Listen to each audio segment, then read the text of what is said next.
Vamos abrir as nossas Bíblias, queridos, do Evangelho de Mateus, capítulo 1. Ora, o nascimento de Jesus Cristo foi assim. Estando Maria, sua mãe, desposada com José, antes de se ajuntarem, achou-se ter concebido do Espírito Santo. Então José, seu marido, como era justo e não queria infamar, intentou deixá-la secretamente. Repita junto comigo. Intentou deixá-la secretamente. E projetando ele isto, eis que em sonho lhe apareceu um anjo do Senhor dizendo: José, filho de Davi, não temas a receber a Maria como tua mulher, porque o que nela está gerado é do Espírito Santo. E dará-lhes um filho, e chamarás o seu nome Jesus, porque ele salvará o seu povo dos seus pecados. E tudo isso aconteceu para que se cumprisse o que foi dito da parte do Senhor pelo profeta, que assim diz. Amados, apesar dessa história falar do nascimento de Jesus, nessa noite nós queremos compartilhar algo que Deus nos oportunizou a vivenciar alguns dias atrás. Nós fomos convidados para ministrar no jantar dos namorados, do Eternos Namorados, né? Da Igreja Batista Central, do pastor Vilarino, hoje o pastor Ricardo. E assim, com muito carinho eles nos convidaram. Nós estivemos ali na responsabilidade de conduzir uma palavra, de conduzir um momento profético. E nós somos assim, então nós fomos como somos, né? Mas havia muita liberdade, graças a Deus. E naquela tarde o Senhor começou a compartilhar algo no meu coração de uma maneira que eu ainda nunca havia experimentado. Paralelo a isso, também o pastor foi muito ministrado por algo muito específico. E nós entendemos verdadeiramente que o Senhor tinha algo muito específico, algo muito profundo, algo muito especial para falar ao coração daquelas pessoas, mas principalmente ao nosso coração. E o pastor disse: amor, traga essa palavra para a igreja. Então, nós vamos falar da vida de José, o pai de Jesus. Jesus sempre muda a história por onde passa. E Jesus tem uma personalidade forte, que por onde ele entrou em todas as casas, tudo foi transformado. Mas desde o momento em que ele foi gerado no ventre de Maria, ele já veio causando transformação. E quando, queridos, naquela tarde o Senhor me trouxe a vida de José, o Senhor me trouxe a vida de José como um homem comum, como nós somos comuns, pela nossa natureza. O que José tinha? Ele tinha uma herança de alguém que era justo e nobre, porque ele vinha de uma linhagem de reis. José era um homem que caminhava em conformidade à herança de nomes que havia recebido. Ele não apenas fazia parte de uma linhagem de reis, do rei Davi, da tribo de Judá, mas ele era um homem condizente com aquilo que foi imposto sobre suas gerações antepassadas. Ele já era um homem maduro, um homem vivido, e um homem que agora estava noivo de uma jovem. Um homem que estava, quando nós temos aqui alguns noivos, né? Casamos aqui alguns dias atrás, Lion e Letícia. Eles estão aí? Estão aí? Olha. Outro dia o Lion chegou para mim e falou: pastora, porque assim nem sempre dá para a gente vir e tal. Eu falei: meu filho, vocês estão debaixo da palavra, né? E a palavra diz que nem se houvesse guerra o noivo precisava sair do quarto, né? Então vocês estão debaixo desse manto aí, dentro do primeiro ano, num friozinho desse. O pastor falou: fica tranquilo, meu filho. Vai viver aquilo que Deus tem para você, né?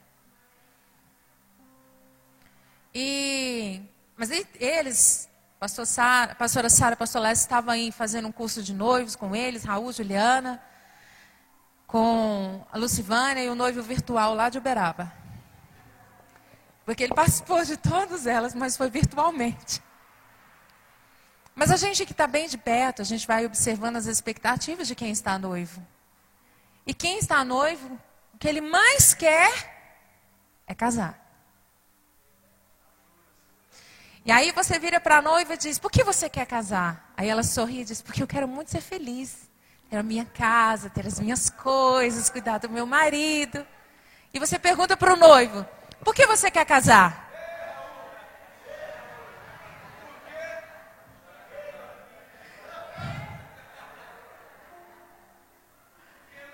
Um homem que vive em santidade, que está noivo, tudo que ele quer fazer quando casar é o quê? Diz para eu ouvir. Ricardo de Lé está ali assim, ó. Quer unir-se à sua mulher e se tornar um com ela. Quer experimentar o coito. Um dia eu falei isso numa ministração, a criatura riu tanto de mim. Né? Quer ser feliz, irmãos. É.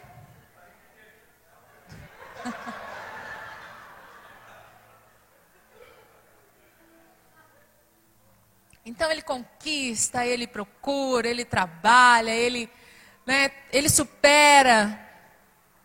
Porque ele não vê a hora de poder possuir a sua esposa.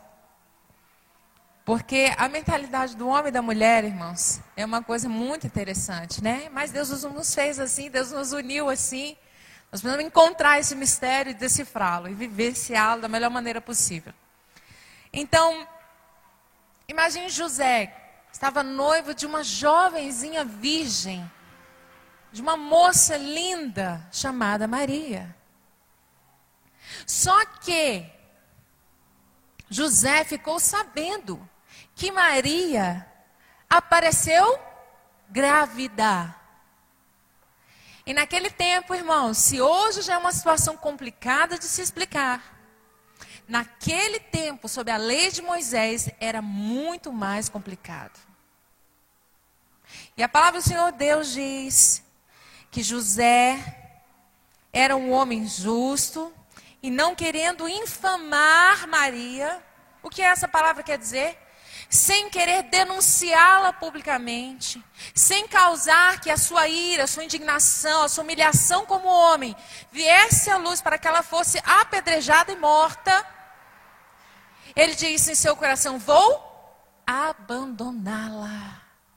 Vou deixá-la em secreto para que ela resolva essa situação. Eu não tenho, irmãos, imagine para um homem que é correto. Um homem que tem valores, que é íntegro, que é justo, como José era. Se ver numa situação tão injusta como essa. Talvez você diga assim, espiritualize bastante a situação, mas ela estava grávida do Espírito Santo. Irmãos, até o momento do anjo aparecer, não foi isso que José entendeu, não. Não foi. Maria até tentou explicar, provavelmente, mas ele, claro que não acreditou. Era uma profecia que estava para se cumprir. Maria era uma menina que não tinha o feminismo em si, mas tinha um espírito de justiça. E como mulher, ela sabia que podia mudar a história do seu povo se fosse encontrada pelo Senhor. Ela clamava a Deus por um espírito de justiça ao seu povo, porque se ela concebesse assim Jesus, Deus, o Emanuel, Deus conosco, aquela criança mudaria a história da sua nação. Havia um espírito de justiça nela. Havia um desejo de mudança, como existe na maioria das jovens.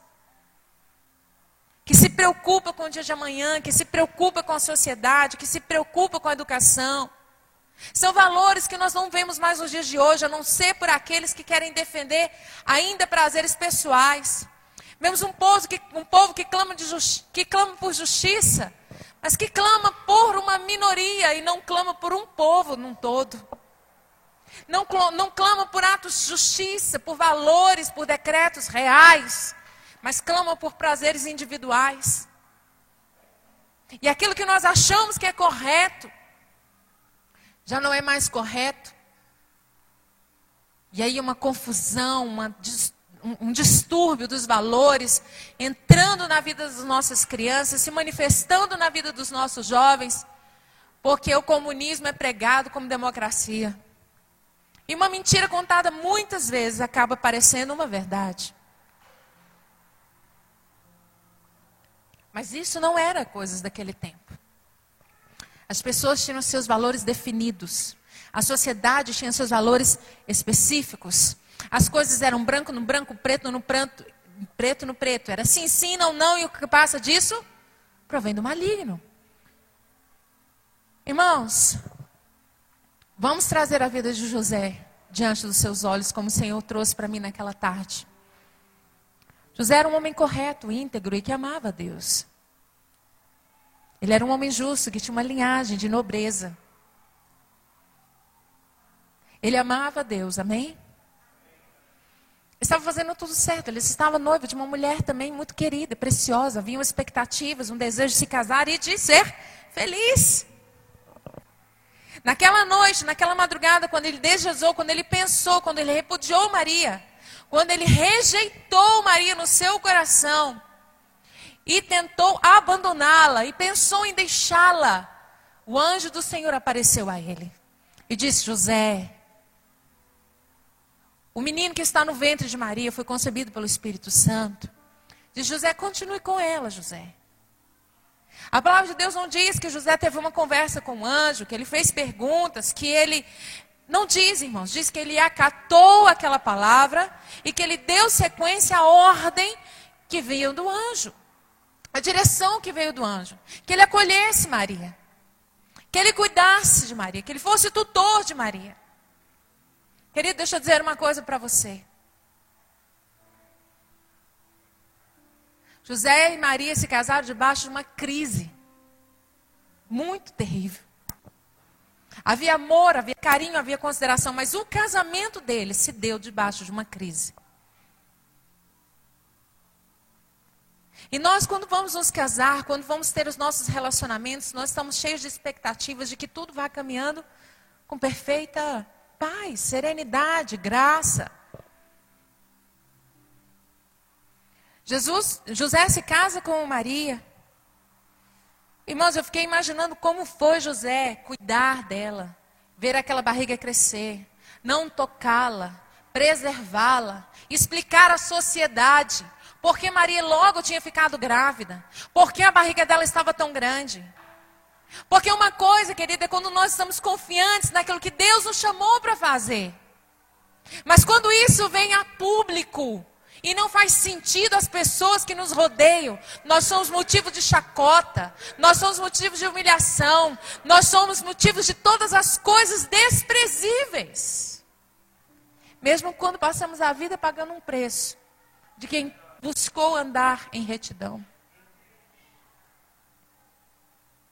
E aí nós ficamos muitas vezes buscando palavras para explicar algo que não pode ser explicado. E aí nós somos rejeitados. Nós somos julgados. Nós somos condenados, somos sentenciados. E essas coisas ficam nos afrontando e vão de encontro àquilo que Deus quer fazer em nós, quer se revelar a nós, quer nos alimentar, quer nos zelar, quer nos cuidar. Escute, conhecer a Deus em prosseguir e conhecê-lo sempre vai ir de contra aquilo que a sociedade coloca diante de nós. É por isso que é tão difícil. É tão difícil. José não pôde tocar Maria. José cuidou dela, zelou dela. Ninguém sabia daquele segredo a não ser eles dois. E aí eles começam a se envolver numa encrenca em cima da outra. Já eram os dias de dar à luz e eles foram convocados a fazer um recenseamento. Sentam no burrinho, vão até Belém, chegam lá atrasados, a cidade está cheia, lotada. Eles não encontram nenhum lugar para se abrigar. Lá vai ele lutar, pelejar para deixá-la num lugar confortável, não consegue. Irmãos, coisas que são desafiosas demais para um homem que é justo e nobre. Acomoda Maria em um Um lugar onde os animais comem, numa cocheira. Numa estrebaria. E chega o momento de Maria dar à luz. E a Bíblia não fala que houve uma parteira naquele lugar. Quem fez o parto de Maria? José.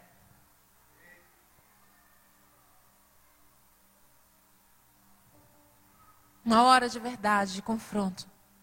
Mais uma vez, José precisava estar lá. Firme.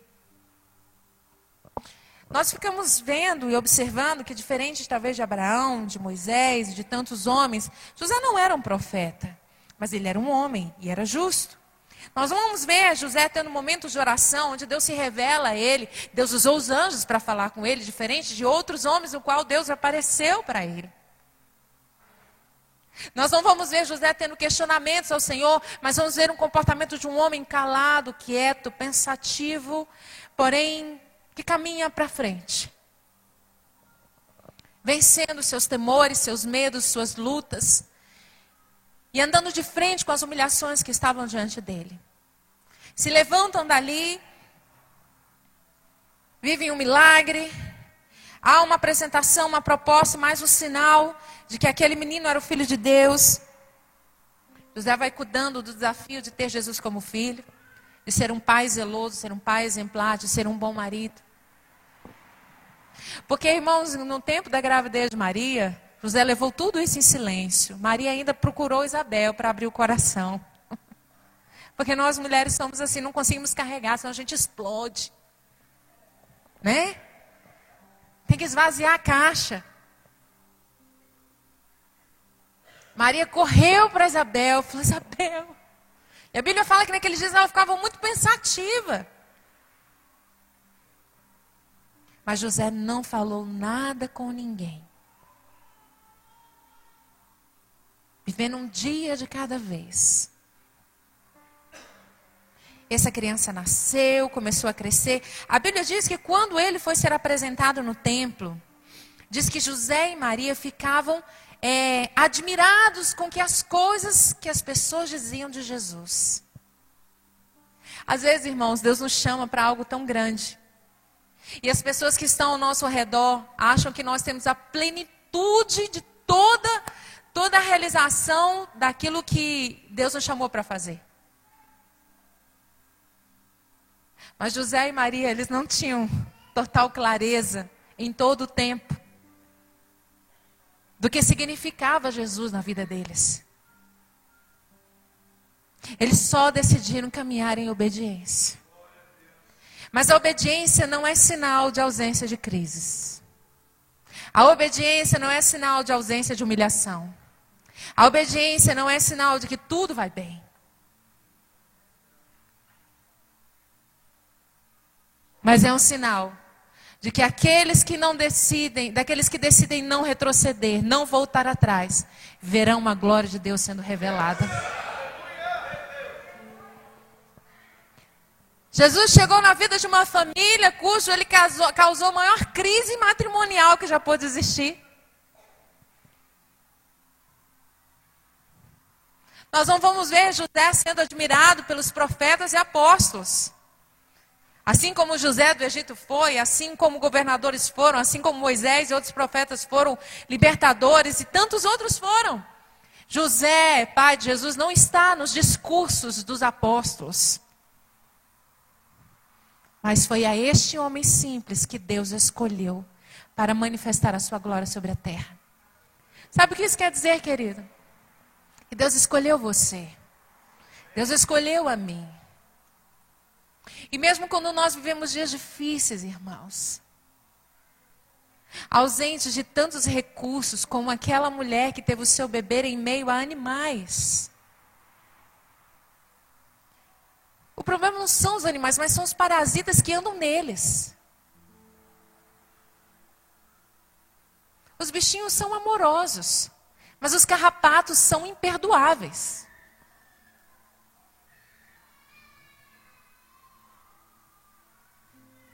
Um ambiente que não era próprio. A Bíblia diz que quando os magos chegaram, estava José, Maria e o menino em uma manjedoura. extasiados por aquele momento de glória, absortos em tantas questões e ao mesmo tempo perdidos sem saber o que exatamente aconteceria dali para frente. E como todo pai, mãe de primeira viagem, pensativos, talvez se questionando, dizendo, como essa criança vai sobreviver? Porque a gente que tem o primeiro filho sempre faz essa pergunta, não é? A gente olha para eles e diz, agora onde o que eu ponho? O que eu faço? Como vai ser daqui para frente a minha vida? Alguém me dá um manual. É ou não é verdade? Deus não se revelou em palavras, mas sempre em sinais. As placas sinalizam por onde devemos andar. Não há tanta clareza, como a mocinha do GPS diz, vamos refazer a rota. E às vezes parece que ela fica nervosa, né? Quando a gente vai errando. Você percebeu isso?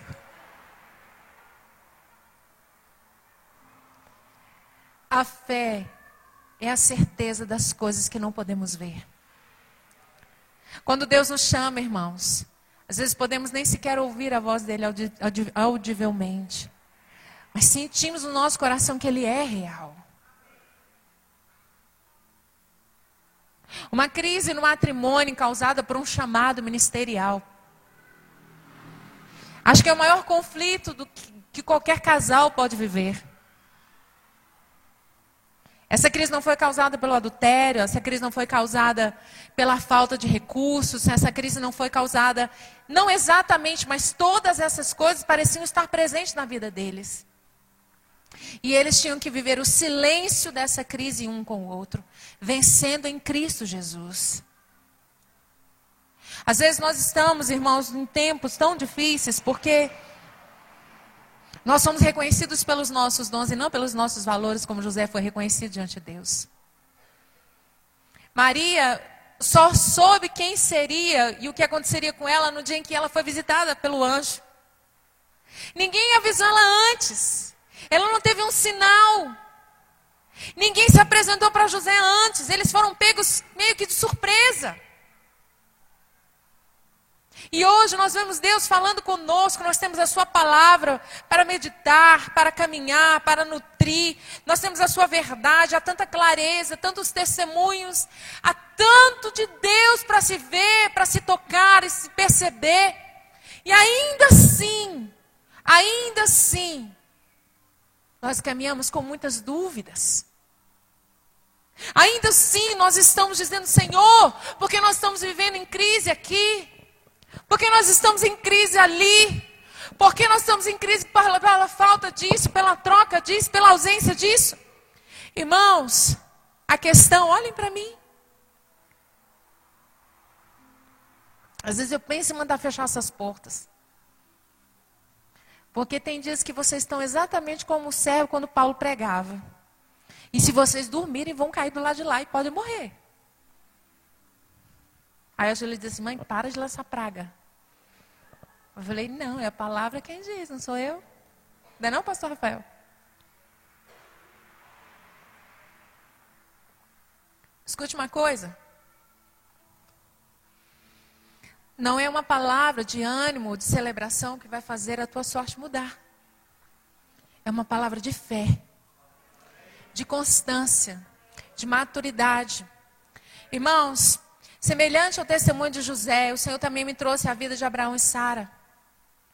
Porque Abraão já era um homem idoso, maduro, um homem que tinha tudo, havia conquistado, recebido herança, havia tantas coisas na vida de Abraão que fez ele um homem realizado. Mas ele não tinha um filho. Contudo, quando ele decidiu servir a Deus, ele não pediu um filho. Foi Deus que chegou para ele e disse a ele que daria ele como uma promessa, que faria dele pai sobre nações. Mas quando Abraão decidiu caminhar somente pelo Senhor, eles também entraram em crise matrimonial. Primeira coisa que Abraão fez quando chegou no Egito foi entregou Sara. Não, é minha irmã. Pode aqui tomar para você, ó rei. Irmãos, a Bíblia fala que Sara ficou calada. Sara não expôs seu marido. Sara não ficava murmurando pelos cantos. A Bíblia não relata que ela se encheu de ira, de mágoa, mas eu imagino que tudo isso passou por ela sim. Que no fim da vida ser deixada pelo seu marido por uma mentira.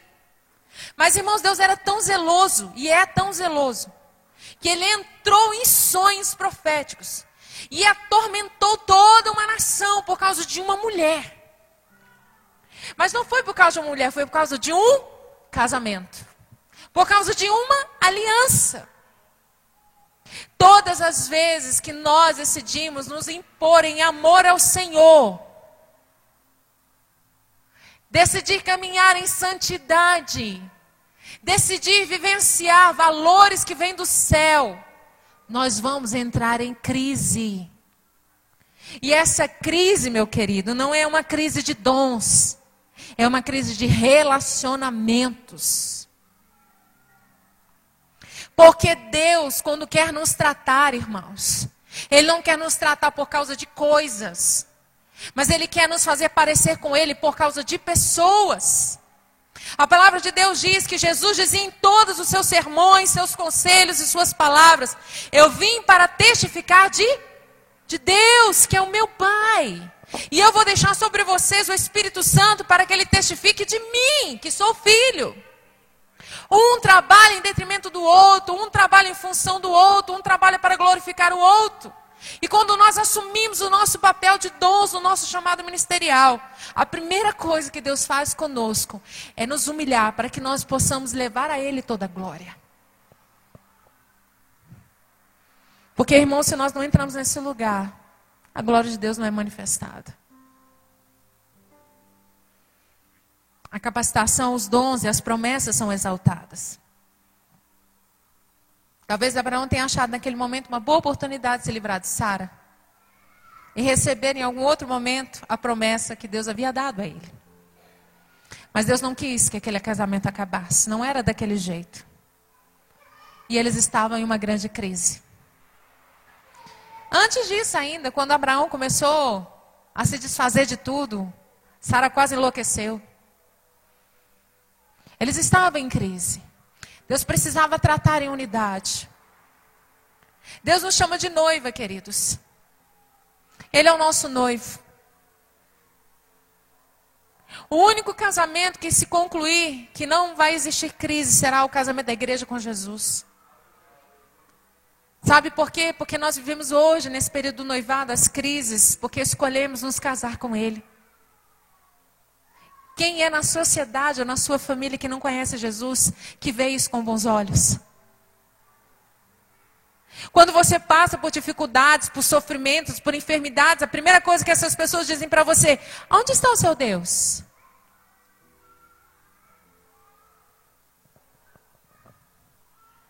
Você se vê numa encrenca, numa confusão. E as pessoas logo julgam: ah, mas esse aí não é o crente que fala, que diz, que acontece.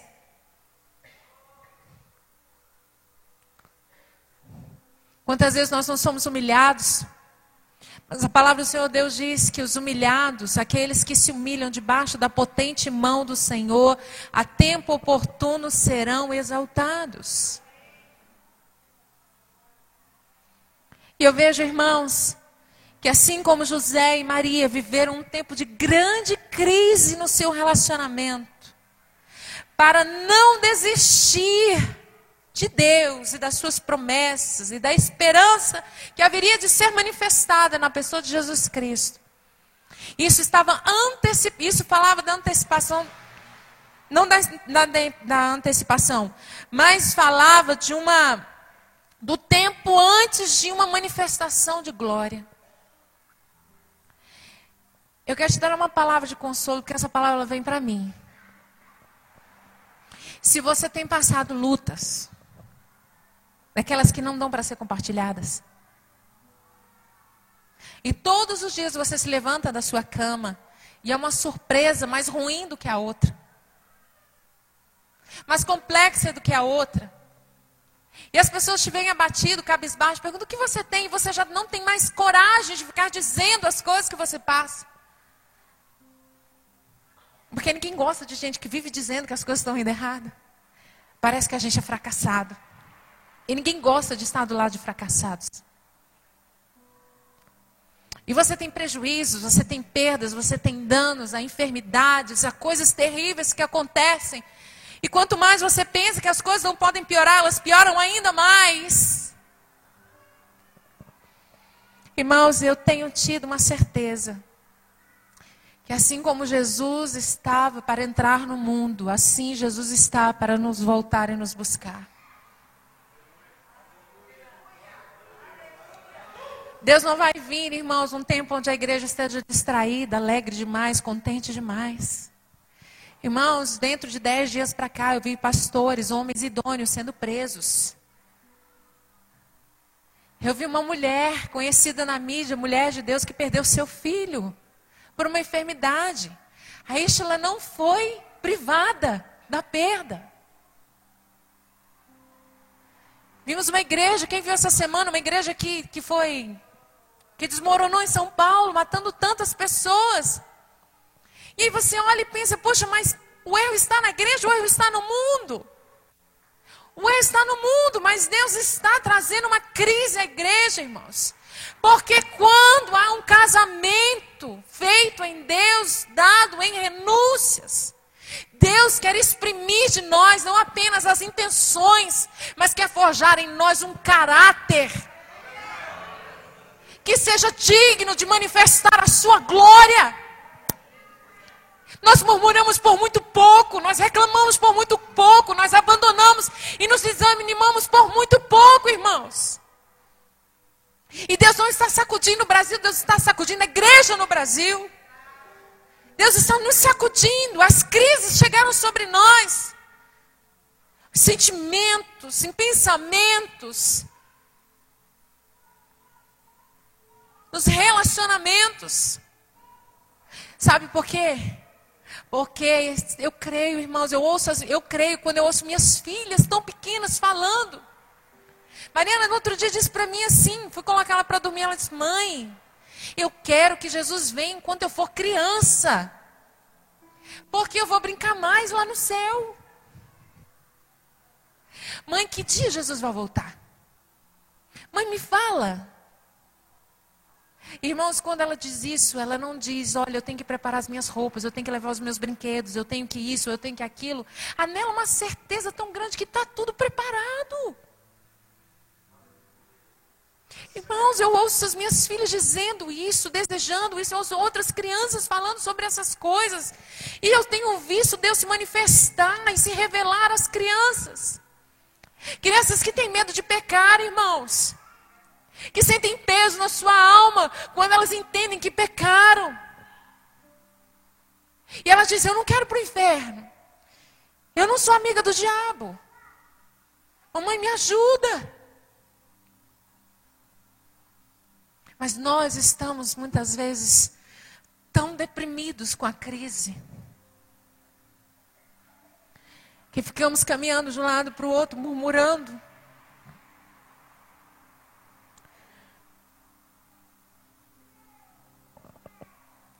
Quero ler com você aquilo que não são as minhas palavras, mas o apóstolo Pedro disse lá, na carta que ele escreveu, 1 Pedro 1,9. Quero ler com você esse texto.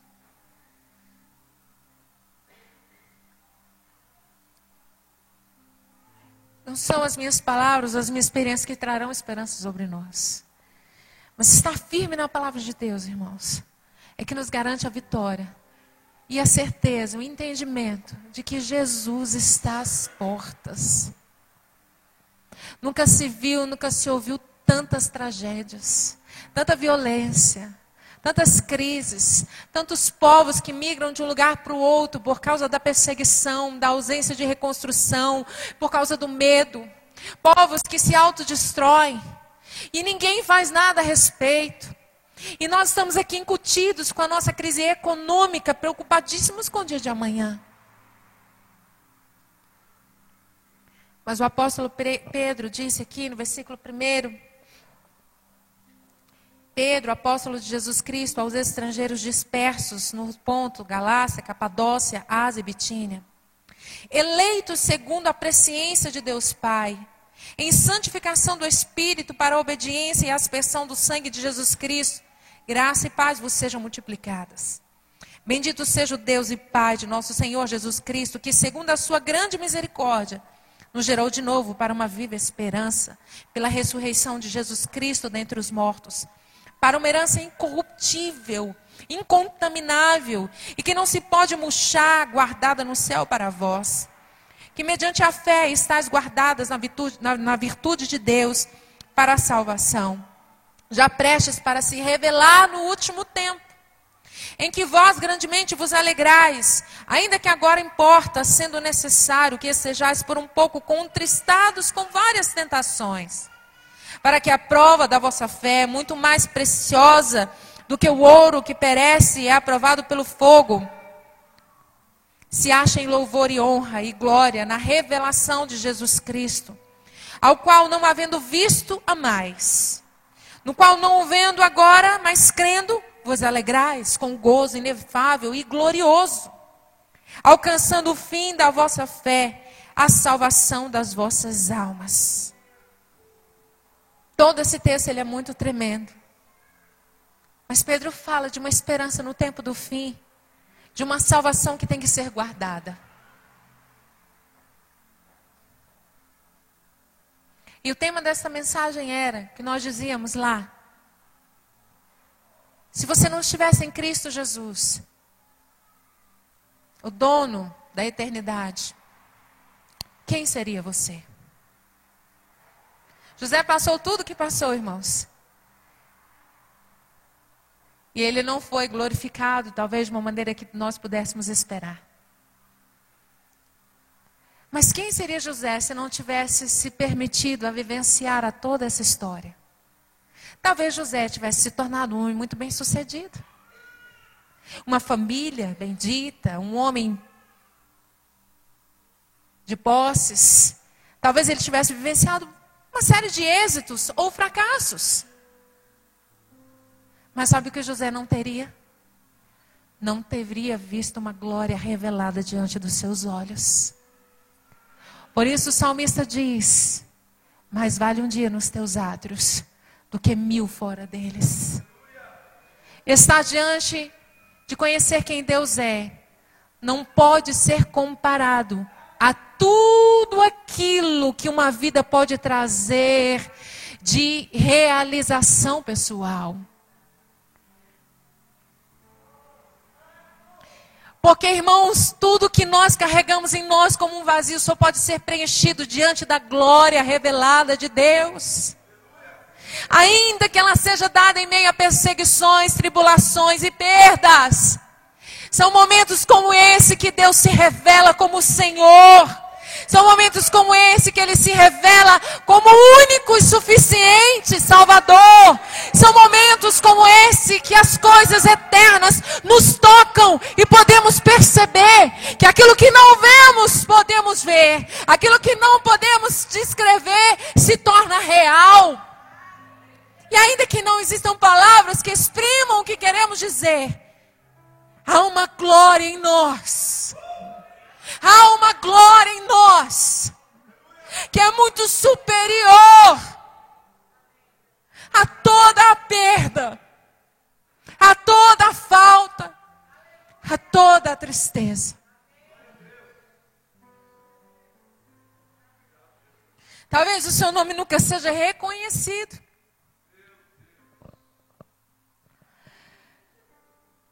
Mas seus filhos saberão quem você é. Como o pai zeloso que ensinou a palavra, que ensinou a orar, que ensinou a ser justo e correto. Deus quer que você seja esse sacerdote, querido.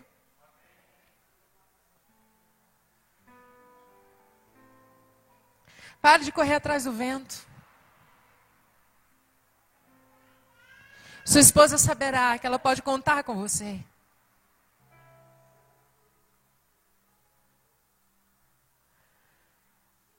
Irmãos, Deus tem falado no meu coração que nós estamos para viver um avivamento E esse avivamento, ele se dá dentro de casa. Vivemos hoje uma crise de identidade terrível. Que meninos querem ser meninas e meninas querem ser meninos. Sabe por quê? Porque não tiveram um pai presente, porque não tiveram uma mãe presente, porque tiveram pedófilos que construíram a sua falsa identidade. E são esses casais de homossexuais que buscam uma realização e não encontram. Que quando vem uma família restaurada, nutrida e amada em Deus, vão dizer: eu quero isso para mim. E você vai dizer: eu só tenho o que tenho, porque alguém reina em mim.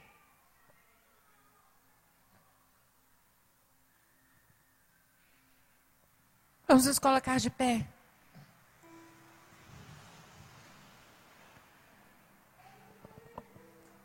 Eu não sei o que você tem passado, mas Deus tem me colocado na prensa, irmãos. Deus tem me moído.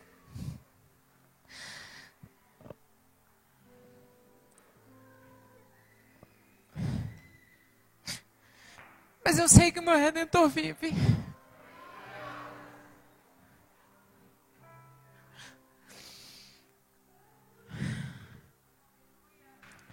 Adore aquele que é digno.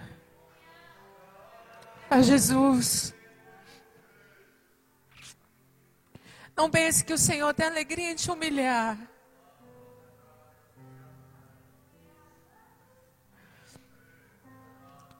Mas é na humilhação que a sua glória é revelada a nós.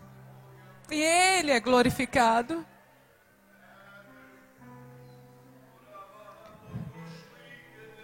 Peça perdão, querido, pelos seus pensamentos, pelas palavras ditas na hora errada.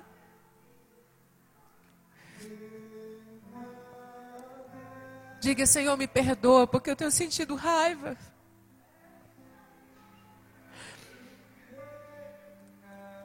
Às vezes Deus está na nossa vida, mas Ele não é Senhor da nossa vida. Estar na nossa vida não é suficiente. Ele precisa ser Senhor da nossa vida. Ele não pode estar no ambiente. Ele tem que ser o rei do ambiente. Por isso, se você tem pensado em deixar a sua casa e a sua família, ainda que existam motivos para isso, repense hoje em Deus. Se você tem pensado em deixar sua esposa, seu marido, seus filhos, ainda que você não entenda pelo que você tem passado, confie no Senhor. Confie no Senhor, querido. Confie naquele que não vai falhar. Naquele que não descansa. Naquele que aguarda. Naquele que é a sentinela. Você que é filho, que pensa em deixar a sua casa, seus pais, não pelo motivo certo, mas pelo desprezo, pela rejeição, pela vergonha de tê-los como seu pai, sua mãe. Deixe que a glória de Deus seja revelada através de você. Aprenda a amar. Aprenda a se submeter, aprenda a respeitar, aprenda a manifestar o amor de Deus que constrange.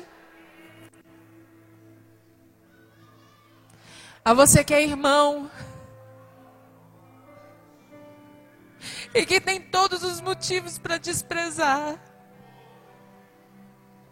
não abandone.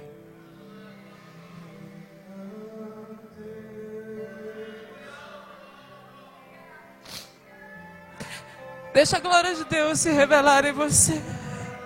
Perdoe. Creia que Deus é Deus que muda os corações. Jesus disse: eu não vim para os sãos, mas eu vim para os doentes.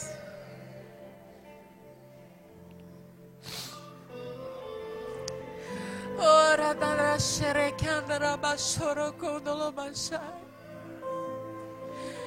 Nós precisamos vencer, queridos. Há uma linha de chegada. Combater o bom combate, cumprir a carreira e guardar a fé. Nós precisamos concluir a corrida. Porque só o que vencer será dado o direito de se assentar com Ele, comer do fruto da árvore da vida. Só o que vencer receberá um novo nome. Santifica-nos, Deus. Santifica-nos, Senhor, das impurezas, das contaminações. Santifica-nos, Senhor, dos julgamentos, das acusações. Santifica a tua noiva. Nos veste, Senhor, com vestiduras lavadas, com o sangue com o sabão dos lavandeiros. Queremos comprar de ti linho fino, novas vestes, e ver a nossa vergonha. Ajuda-nos, Pai. Ajuda-nos, Senhor, a cumprir a carreira. Ainda que estejamos em meio a crises, ainda que estejamos pensativos com as coisas que o Senhor nos desafia a fazer, ainda que os nossos pensamentos estejam perdidos em coisas que não fazem sentido algum, Deus, ajuda-nos a caminhar, a seguir à frente, Deus, para o prêmio da soberana vocação, para a glória que há de ser revelada sobre nós. Põe os nossos olhos em Ti, Jesus. Dá-nos mais um gás, mais um ânimo. Nos faz caminhar mais uma milha. Ajuda-nos, Pai. Ajuda-nos. Encoraja-nos, Senhor, nessa noite. Traz-nos uma paz que é inconfundível, que é inexplicável, que é imensurável, que só o Senhor pode trazer sobre nós. Ainda que as circunstâncias digam o contrário, decidimos nessa noite não nos guiar por vista, mas por meio da Tua palavra, Senhor.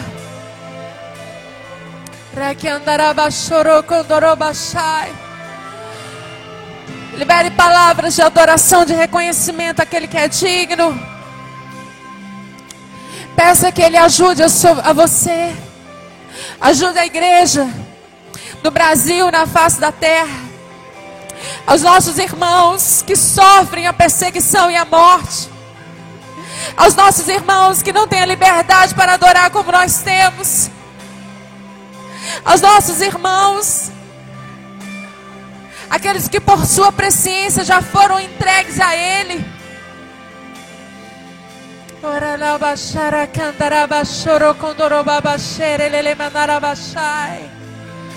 Que a tua fé seja renovada nessa noite.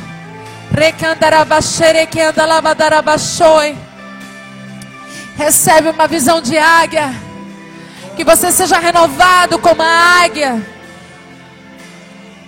que toma vigor no tempo mais difícil da sua existência. Sejamos renovados nele, para Ele, por causa dele. Nada além dele faz sentido. Oh, Jesus.